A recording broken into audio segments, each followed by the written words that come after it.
Монгол Улсын ерөнхий сайд бөгөөд хүүхдийн төлөө зөвлөлийн тэргуун учрлын дэвшүүлсэн чөлөөлийн санаачлагын хүрээнд хүүхэд хамгааллын үндэсний тогтолцоог бэхжүүлэх, хүүхдийн эрхэд сөргөөр нөлөөлж буй бүх төрлийн эрсдлийг үндэсний хэмжээнд илрүүлэх, арилгах, урьдчилан сэргийлэх, олон талд оролцоог өргөжүүлэх замаар хүүхдийн сайн сайхан байдлыг хангах, хариуцлагын тогтолцоог сайжруулах зорилгоор хүүхдийн төлөө заавал хий үндэсний хөдөлгөөнийг улс орон даяар эхлүүлээд байгаамаа.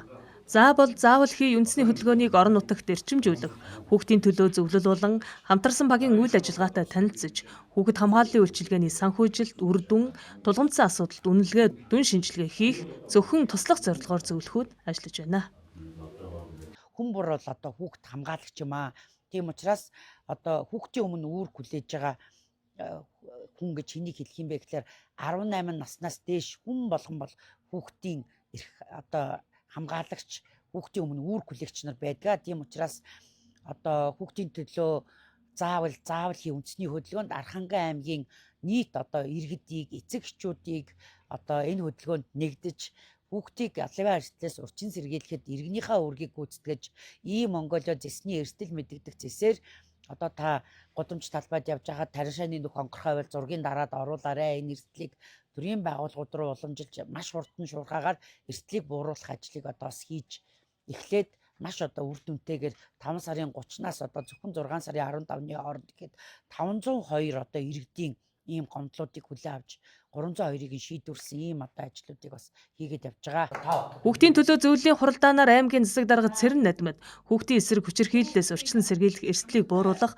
хүүхдийн аюулгүй байдлыг хангах чиглэлээр хэрэгжүүлж буй арга хэмжээний үр дүн, 2025 онд хэрэгжүүлсэн онцлог ажил, 2025 оны төлөвлөгөө болон хагас жилийн гүйцэтгэлийг танилцууллаа. Харин гишүүд хүүхдийн бие бэлтрийг чирэгжүүлэх, дасгал хөдөлгөөнтэй ирээдүйн эрүүл Монгол хүнийг бий болгоход биеийн тамирын хичээлийг чанаржуулах, багш нарыг чадваржуулах, эрүүл мэндийн хичээлийг биологийн багшаар бус сургуулийн эмчээр оруулах, заах арга зүйд нь дэмжлэг үзүүл, сургуулийн сурагчдад замын хөдөлгөөний дүрмийн хичээлийн агуулгыг хөтөлбөрт нь оруулж болох эсэх саналуудыг хэлж байлаа. Их оронч бах, сахилгатай хүнийг бий болгох, дээрэс нь эрүүл Монгол хүний ирээдүйг бий болгоход тун чухал асуудал. Тийм учраас одоо бие нэмрийн хичээл нэлээд анхаарах. Дээрээс нь одоо цэцэрлэгүүд өөрөө бас нэг арга зүйчтэй болоод ирсэн. Тэгээд одоо орон нутгийн хувьд бол одоо бид нар бас нэлээд бие цэцэрлэгүүд сургуулиудаа хамтраад ажиллаж байгаа. Тэгээд энэ ажлуудыг бас эхлээд нэлээд явууллаа. За тэгээд энд бас зааж байгаа ялангуяа гимнастик хичээлээр. Тэгээд эндээс ажиглаж байгаа юм яаж юм гэхээр бид нар одоо 4 настай хүүхд 5 настай хүүхд. За дээрээс нь одоо сургуулийн 1-ээс 4, 5 дугаар ангид хүүхэд бол хүүхэд харьцангуй одоо нөгөө нэг өөрийнхөө хөгжлөө дээрээс нь одоо хийм уян хатан байна. Тэр үед нь одоо хөдөлгөөнийг зөв ингээд уухгүй хийгээд явчих юм бол бас энэ нурууны суултгуу эрүүл хүүхдүүд одоо 17, 18 өсвөр үедээ бас ийм энэ боломж бол эрүүл хүүхдүүд боломжтой байна. Тэгтэл бид нар яг өнөөдөр ингээд сургууль цэцэрлэгээр яваад энэ дасгал хөдөлгөөнийг хийгээд явсан чинь 6 дугаар ангийнхаа хүүхдүүдийг бүр эмээгүү шиг болгочих, хөшүүн болгоцсон байна. Энэ их харамсалтай юмыг та үнэхээр одоо сэргийлдэг сайдын төвшин үнэхээр энэ төвшин тааж өгөөч. Өнгөрсөн 2024 он зам төрөө осор 23 амнаас алдсан. Өмнө 20 хүүхэд байсан. Одоо өдөр он гараад бас нэг хүүхдээс зам төрөө осор одоо амнаас алдсан байна. Аймаг төвөртөн болгоо одоо сумд. Тэгэхээр одоо нөгөө Японы тишиг гэдэг шиг энэ хүүхдийн боловсролын хөтөлбөрт Монгол улс одоо зам хөдөлгөөний дүрмийг заах одоо нөгөө сургалтыг орох юм одоо хөтөлбөрийг бас хэрэгжүүлж ажиллах. Хүүхд одоо нөгөө зам хөдөлгөөний дүрмийг одоо зөв хөвчл дадлах. Одоо багаасаа нөгөө олох юм бас боломжтой юм гэж хараад байна. Тэгэхгүй бол боловсролын хөтөлбөрт одоо ингээд нөгөө жолооч бэлтгэх юм зам хөдөлгөөний дүрм ямар ч мэдлэг байхгүй.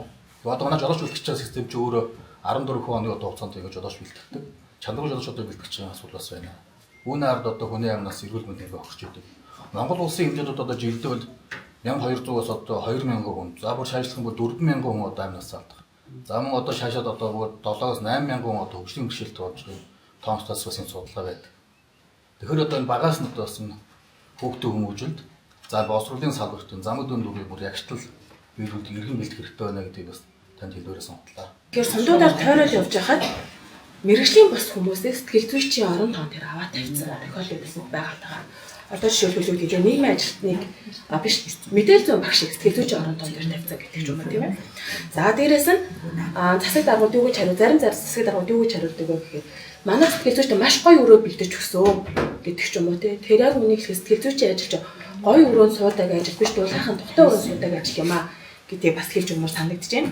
Манай яг энэ бодол Хүүхдийн төлөөх заавал хий үндэсний хөдөлгөөнийг орон нутагт эрчимжүүлснээр нийгмийн бүхий л орчинд хүүхдэд учирч болох үс эрсдэл, хүчирхийллийг таньж илрүүлэх, мэдээлэл хор урсгийг арилгах, урьдчилан сэргийлэх тогтолцоо бэхжих юм а. Мөн энэ төрлийн гомдлын шийдвэрлэлт сайжирч, байгууллага хоорондын оролцоо хяналт сайжирч, хүүхдэд учирч болзошгүй эрсдэл буурна гэлээ.